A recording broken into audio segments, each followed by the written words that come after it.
অনেকের থেকেই শুনছি, অনেকেই ফোন করে বলছে যে আমি রাউন্ড 1-এ পার্টিসিপেট করেছিলাম, রাউন্ড 2-তে পার্টিসিপেট করেছিলাম, কিন্তু কোনো রাউন্ডেই আমার কোনো কলেজ আসেনি। এবং তার কারণ যেটা না, আমি দেখেছি বিটেক ডিগ্রিটার ভ্যালু কিন্তু ভীষণভাবে বাড়তে চলেছে আগামী 4-5 বছরে। বিটেক হচ্ছে আমাদের দেশের one of the most job oriented degree, মানে যে ডিগ্রি করার পরে সবচেয়ে বেশি চাকরির সম্ভাবনা থাকে তার মধ্যে one of the most job oriented হচ্ছে এই বিটেক। মানে 3টে ডিগ্রি কোর্স আছে সোজা কথা, এমবিবিএস, বিএসসি নার্সিং আর বিটেক। এই 3টি হচ্ছে একদম সেরা 3টি ডিগ্রি কোর্স। তো তোমরা পিসিএমএ স্টুডেন্ট, তোমরা কেন এই বিটেক কোর্স করার সুযোগ পেয়েও সেটাকে ছাড়বে? হ্যাঁ স্টুডেন্টস, ডব্লিউবিজেই রাউন্ড 2 কাউন্সিলিং এর রেজাল্ট তো পাবলিশ হয়ে গেছে। তোমরা যারা পছন্দের কলেজে পছন্দের ব্রাঞ্চ নিয়ে সিট পেয়ে গেছো তারা তো অ্যাডমিশন প্রসিডিউরও স্টার্ট করে দিয়েছো, কিন্তু যারা পাওনি তারা রাউন্ড 3-তে যাওয়ার প্রস্তুতি নিচ্ছ আমি জানি। তো আগে চট করে দেখে নি যে শিডিউলটা কি আছে, কারণ এই শিডিউলটা কিন্তু বারবার তোমাদের দেখে ডেটগুলো মুখস্থ রাখতে হবে। বিশেষ করে এখন দেখো আজকের 22 তারিখ, তো আগামীকাল 23 তারিখ, এই 23 তারিখে হচ্ছে এই রাউন্ড 2 এর শেষ ডেট। মানে যারা পছন্দের সিট পেয়েছো তাদের অ্যাডমিশন প্রসিডিওরের শেষ ডেটও হচ্ছে আগামীকাল।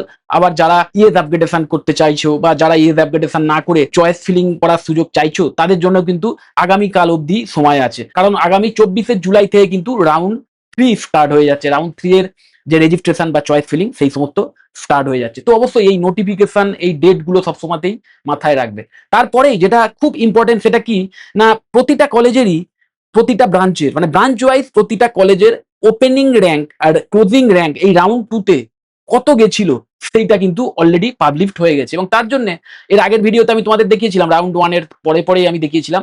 এই যে এখানে দেখতে পাচ্ছ ই সার্ভিসেস ওআরসিআর বলে যে লিঙ্কটি আছে, সেইখানে মাউস পয়েন্টার রাখলেই দেখবে ডব্লিউবিজেই বলে একটি লিঙ্ক চলে আসবে।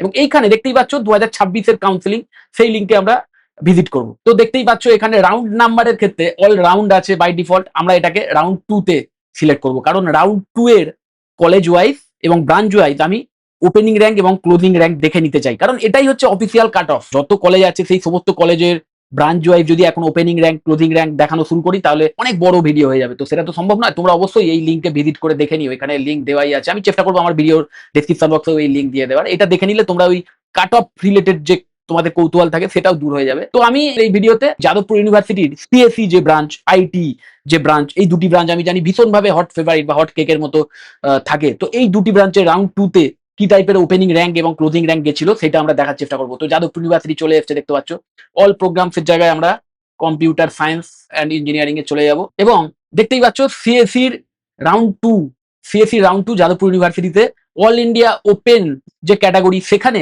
ওপেনিং র্যাঙ্ক ছিল 17 আর ক্লোজিং র্যাঙ্কও ছিল 17। যদি হোম স্টেটের কথা ধরি তাহলে ওবিসি ক্যান্ডিডেটদের জন্য ওপেনিং র্যাঙ্ক ছিল 327 এবং ক্লোজিং র্যাঙ্ক ছিল 393। হোম স্টেট ক্যান্ডিডেট ইডব্লিউএস স্টুডেন্টদের জন্য ওপেনিং র্যাঙ্ক ছিল 511, ক্লোজিং র্যাঙ্ক ছিল 511। ওপেন ক্যাটাগরিতে ওপেনিং র্যাঙ্ক ছিল 110, ক্লোজিং র্যাঙ্ক ছিল 137। Open PWD category opening rank ছিল 2561, ক্লোজিং র্যাঙ্কও ছিল 2561। এসসি ক্যাটাগরিতে ওপেনিং র্যাঙ্ক ছিল 549 এবং ক্লোজিং র্যাঙ্ক ছিল 643।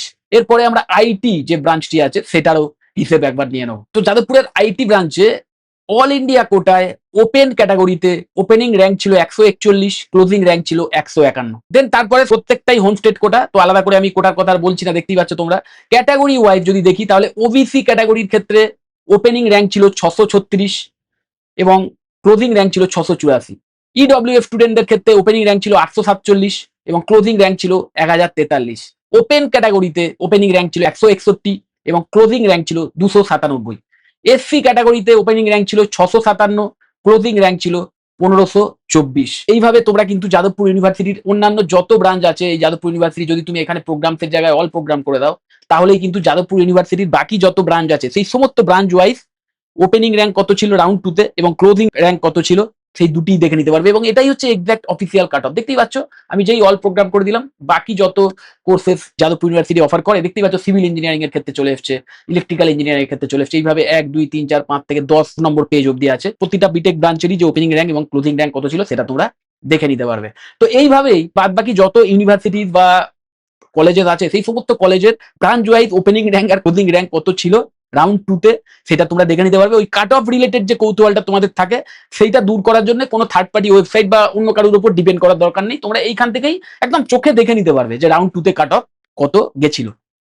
এবং আমি তোমাদের সাজেস্ট করবো যে এই কাট অফ দেখে কিন্তু খুব একটা তোমরা ডিসিশন নিতে পারবে না যে রাউন্ড 3 তে কি টাইপের হবে বা রাউন্ড 3 তে আমার কোনটা চুজ করা উচিত। আমি বারবার বলবো নতুন করে চয়েস ফিলিং করার সুযোগ যারা পাবে, সেই চয়েস ফিলিং করার সময় একটাই গোল্ডেন রুল, সেটা কি নিজের পছন্দকে প্রায়োরিটি দিয়ে কলেজ এবং ব্রাঞ্চকে সাজাও এবং as many as possible backup option রাখো। যার র্যাঙ্ক যত পেছনের দিকে তাকে তত বেশি ব্যাকআপ অপশন রাখতে হবে। আমি এই কারণেই বলছি, এই ওপেনিং র্যাঙ্ক আর ক্লোজিং র্যাঙ্ক দেখে তুমি বুঝতে পারবে না যে রাউন্ড 3 তে গিয়ে কি হবে বা কোনটা আমার করা উচিত। কারণ এক্সাক্ট যে সিড ম্যাট্রিক্স রাউন্ড 2 এর সেটা কিন্তু এখনো পাবলিশড হয়নি। দেখতেই পাচ্ছ seed matrix of WBJEE 2026 counselling বলে একটি লিঙ্ক আছে, এই লিঙ্কে যদি তোমরা ক্লিক করো তাহলে এই লিঙ্কে যাওয়ার পর না এই যে রাউন্ড নাম্বারে এখনো 1ই আছে, এখানে রাউন্ড 2 এর সিড ম্যাট্রিক্স যতক্ষণ না দেখা যাবে ততক্ষণ কিন্তু বোঝা যাবে না যে এই রাউন্ড 2 তে এসে কলেজগুলিতে কত সিট ভ্যাকেন্ট রয়েছে।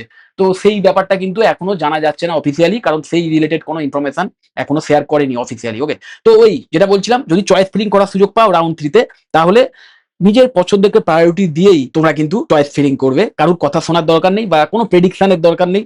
নিজের পছন্দকে প্রায়োরিটি দাও এবং তোমার র্যাঙ্ক যদি খুব পেছনের দিকে হয় তাহলে ব্যাকআপের সংখ্যা বাড়াও। আর আরেকটা কথাও তোমাদের বলছি, আমি অনেকের থেকেই শুনছি, অনেকেই ফোন করে বলছে যে স্যার আমি রাউন্ড 1 এ পার্টিসিপেট করেছিলাম, রাউন্ড 2 তে পার্টিসিপেট করেছিলাম, কিন্তু কোনো রাউন্ডেই আমার কোনো কলেজ আসেনি। এবং তার কারণ যেটা না আমি দেখেছি, যে কারণে রাউন্ড 2 তে ইভেন অনেকের সিট অ্যালটমেন্ট আসেনি, তার একটা বিশাল কারণ এটাই, স্টুডেন্টরা ম্যাক্সিমাম আমি দেখছি ওই সিএসসি বা সিএসসি রিলেটেড যে বা আইটি রিলেটেড যে ব্রাঞ্চগুলি আছে অনলি সেই ব্রাঞ্চগুলিকেই চুজ করছে এবং সো কল্ড কিছু ব্র্যান্ডেড কলেজ, সেই কলেজেরই এই সিএস বা সিএফ রিলেটেড যে কোর্সগুলো সেগুলোই শুধু তারা চয়েস লিস্টে রাখছে। দেখো সরকারি কলেজের ক্ষেত্রে ব্র্যান্ড ভ্যালুর কথাটা আমি তাও মানতে পারি, কিন্তু কোনো প্রাইভেট কলেজের ব্র্যান্ড ভ্যালুর জন্য কোনো এক্সট্রা ফেসিলিটি কিন্তু পাওয়া যায় না একদমই, মানে প্লেসমেন্ট রিলেটেড কোনো ফেসিলিটি একদমই পাওয়া যায় না, এটুকু তোমাদের আমি গ্যারান্টি দিয়ে বলতে পারি। তো তাও আমি জানি না কেন স্টুডেন্টরা এখনো এই ফেক ব্র্যান্ড ভ্যালু দেখে এই প্রাইভেট কলেজগুলিকেও মানে দাগিয়ে দেয় যে অমুক কলেজ ব্র্যান্ডেড কলেজ, অমুক কলেজে অ্যাডমিশন নিলেই বোধহয় আমার প্লেসমেন্ট পাওয়ার সম্ভাবনা অনেক বেড়ে যেতে পারে। তো এইটা একটা বড় কারণ যে স্টুডেন্টরা অনেকেই ইভেন রাউন্ড 2 অব্দি এসেও কোনো সিট অ্যালোকেশন পাইনি। তোমাদের আমি বলবো এই যে রাউন্ড 3 তে যখন তোমরা যাবে না, তোমরা একটু চয়েসটাকে ওয়াইডার করো, একটু যুক্তি দিয়ে বোঝার চেষ্টা করো। কলেজের জন্য কিন্তু তোমার সাকসেস ডিপেন্ড করবে না, ইন ফিউচারে তুমি চাকরি পাবে কি না পাবে সেটা ডিপেন্ড করবে তোমার পরিশ্রমের উপর। তুমি কতটা সঠিকভাবে একটা রোড ম্যাপ ফলো করে এগোচ্ছ, কতটা স্কিল ডেভেলপ করছো, প্রজেক্ট বানাচ্ছ কিনা, ইন্টার্নশিপ করছো কিনা, তার উপর ডিপেন্ড করবে তোমার প্লেসমেন্ট, কলেজের ওপর নয়। আর এটা বলে দিই, শুধু ওই সিএফ বা সিএফ রিলেটেড ফিল্ডেই যে সাকসেস পাওয়া যেতে পারে তাও নয়। তোমার যদি পছন্দের ব্রাঞ্চ মেকানিক্যাল ইঞ্জিনিয়ারিং বা ইলেকট্রিক্যাল ইঞ্জিনিয়ারিং বা সিভিল ইঞ্জিনিয়ারিং হয়ে থাকে, তাহলে সেই ব্রাঞ্চই চুজ করো। এই প্রত্যেকটা core branch, civil, mechanical, electrical, electronics, এগুলো প্রত্যেকটাই ইন ফিউচারে ভীষণভাবে জব ওরিয়েন্টেড থাকবে, এখনো আছে, ইন ফিউচারেও থাকবে। এবং অবশ্যই কিছু কোর ইঞ্জিনিয়ারিং ব্রাঞ্চ যেমন মেকানিক্যাল ইঞ্জিনিয়ারিং বা সিভিল ইঞ্জিনিয়ারিং এর ক্ষেত্রে শুধু ওই ট্র্যাডিশনাল যে নলেজ সেটা নিলেই হবে না, তার সাথে কিছু এক্সট্রা নলেজও নিতে হবে। বিশেষ করে সিএস রিলেটেড যে নলেজগুলোর প্রয়োজন, সিএস রিলেটেড যে স্কিলগুলোর প্রয়োজন, সেই স্কিলগুলো বিল্ড করতে হবে। এবং তার জন্য আমার বেশ কিছু ডেডিকেটেড ভিডিও আছে কিভাবে একটি রোড ম্যাপ ফলো করলে তোমরা সিভিল ইঞ্জিনিয়ারিং নিয়ে পড়াশোনা করেও খুব ভালো স্যালারি নিয়ে চাকরি পেতে পারো, ইন ফিউচারে টপ লেভেলের কেরিয়ার করতে পারো, সেই নিয়ে ভিডিও আছে। ইভেন মেকানিক্যাল ইঞ্জিনিয়ারিং নিয়েও ভিডিও আছে, তো সেই ভিডিওগুলো দেখো। আর এটাও তোমাদের বলে দিই, এখনকার কলেজে না, এখনকার ম্যাক্সিমাম ভালো প্রাইভেট কলেজে আমি বলবো এই মডার্ন কারিকুলামই ফলো করা হয়।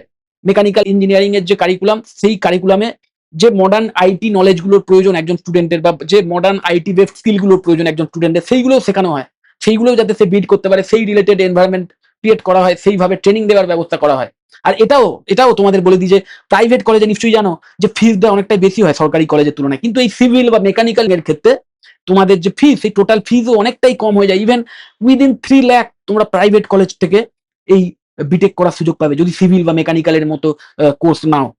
বেশ কিছু কলেজে, সব কলেজের কথা বলছি না, ইভেন যদি কাউন্সিলিং এর মাধ্যম দিয়ে না গিয়ে তুমি ডাইরেক্ট অ্যাডমিশনও নাও না সেই সমস্ত প্রাইভেট কলেজে, তাহলেও এক্সট্রা কোনো ডোনেশন অ্যামাউন্ট তো লাগবেই না। যে ফিজে তুমি কাউন্সিলিং এর মাধ্যম দিয়ে পড়ার সুযোগ পেতে, সেই একই ফিজে তোমরা ডাইরেক্ট অ্যাডমিশনের সুযোগও পাবে এই কোর ব্রাঞ্চগুলিতে। তো সেই যে ফেসিলিটিটা পাওয়া যাচ্ছে কলেজগুলিতে সেগুলি নাও। আর এটাও আমি তোমাদের বলে দিই, এই যে স্টুডেন্টরা বলছে যে আমরা সিট পাচ্ছি না, রাউন্ড 2 অব্দি এসে সিট পেলাম না, এটাও যেমন সত্যি তেমন এটাও সত্যি যে অনেক কলেজেই এখনো প্রচুর সিট ভ্যাকেন্ট পড়ে আছে। তো সবাই যদি ওই সোকল্ড কিছু ব্র্যান্ডেড কলেজের কিছু ওই সিএস রিলেটেড ব্রাঞ্চকেই টার্গেট করে, তাহলে তো সিট ভ্যাকেন্ট থাকবেই। আর এমনটাও নয় যে যে ব্রাঞ্চগুলিতে ভ্যাকেন্ট আছে সেই ব্রাঞ্চগুলি জব ওরিয়েন্টেড নয় বা সেই ব্রাঞ্চগুলি ফিউচারিস্টিক নয়। কিছু কিছু ব্রাঞ্চ এমন আছে যেগুলি ফিউচারিস্টিক নয়, কিন্তু যে ব্রাঞ্চগুলি এভারগ্রিন, বিশেষ করে সিভিল, মেকানিক্যাল, ইলেকট্রিক্যালের মতো যে ব্রাঞ্চগুলি একদম এভারগ্রিন ব্রাঞ্চ, এই ইঞ্জিনিয়ারদের ছাড়া ইন ফিউচারে কোনো সভ্যতা এগোতে পারে না। আর আমাদের দেশে শুধু নয়, আমি বারবার বলছি, আগামী 4-5 বছরের মধ্যে আমাদের দেশে শুধু নয়, ইভেন আমাদের রাজ্যেও যে ইন্ডাস্ট্রিয়াল বুম আসতে চলেছে, সেখানে কিন্তু এই কোর ইঞ্জিনিয়ারদের চাহিদা অনেক অনেক গুণ বাড়বে। সো এখন থেকে তোমরা যারা এইভাবে একটি কোর ব্রাঞ্চ চুজ করে একটা সঠিক কেরিয়ার রোডম্যাপ ফলো করে এগোবে, 4 বছর পর যখন ডিগ্রিটা হাতে নিয়ে বেরোবে না, তখন সেই ডিগ্রির জোরে যেমন ইন্টারভিউ দেওয়ার সুযোগটাও পাবে বা বিভিন্ন চাকরির পরীক্ষায় বসার সুযোগ পাবে, ঠিক তেমন যে স্কিল ডেভেলপ করেছো তার বিনিময়ে চাকরিটাও পেয়ে যাবে এবং খুব ভালো স্যালারি নিয়ে চাকরি আমাদের দেশে শুধু নয় আমাদের রাজ্যেই হয়তো পেয়ে যেতে পারো। বিটেক ডিগ্রিটার ভ্যালু কিন্তু ভীষণ ভাবে বাড়তে চলেছে আগামী 4-5 বছরে। দেখো এমনিতেই নিশ্চয়ই এটা তোমরা জানো যে বিটেক হচ্ছে আমাদের দেশের one of the most job oriented degree, মানে যে ডিগ্রি করার পরে সবচেয়ে বেশি চাকরির সম্ভাবনা থাকে তার মধ্যে one of the most job oriented হচ্ছে এই বিটেক। মানে 3টি ডিগ্রি কোর্স আছে সোজা কথা, এমবিবিএস, বিএসসি নার্সিং আর বিটেক, এই 3টি হচ্ছে একদম সেরা সেরা 3টি ডিগ্রি কোর্স। তো তোমরা পিসিএমএস স্টুডেন্ট, তোমরা কেন এই বিটেক কোর্স করার সুযোগ পেয়েও সেটাকে ছাড়বে? হ্যাঁ, এটাও ঠিক যে শুধু ওই ডিগ্রি থাকলেই হবে না, তার সাথে সাথে স্কিলও প্রয়োজন, আর স্কিল ডেভেলপ করার জন্য তোমার নিজের এফর্টটাই এনাফ। ওকে, যাই হোক, নিচে যে কন্ট্যাক্ট ডিটেলস গুলো শো করছে এই কন্ট্যাক্ট নাম্বারগুলিতে তোমরা কন্ট্যাক্ট করতে পারো যদি এই কাউন্সিলিং রিলেটেড কোনো হেল্পের প্রয়োজন হয়। এবং যে সমস্ত কলেজে একদম উইদাউট এনি ডোনেশন, কম ফিজে, খুব অ্যাফোর্ডেবল ফিজে ডাইরেক্ট অ্যাডমিশনের ফেসিলিটি পাওয়া যাচ্ছে, সেই সমস্ত কলেজগুলির ইনফরমেশন পেতেও তোমরা এই নাম্বারগুলিতে কন্ট্যাক্ট করতে পারো। যদি মনে হয় ভিডিওটা হেল্পফুল, অবশ্যই লাইক করো, চ্যানেলটা যদি সাবস্ক্রাইব না করে থাকো একটু সাবস্ক্রাইব করো, আর ভিডিও যত বড় শেয়ার করে দিও। টাটা।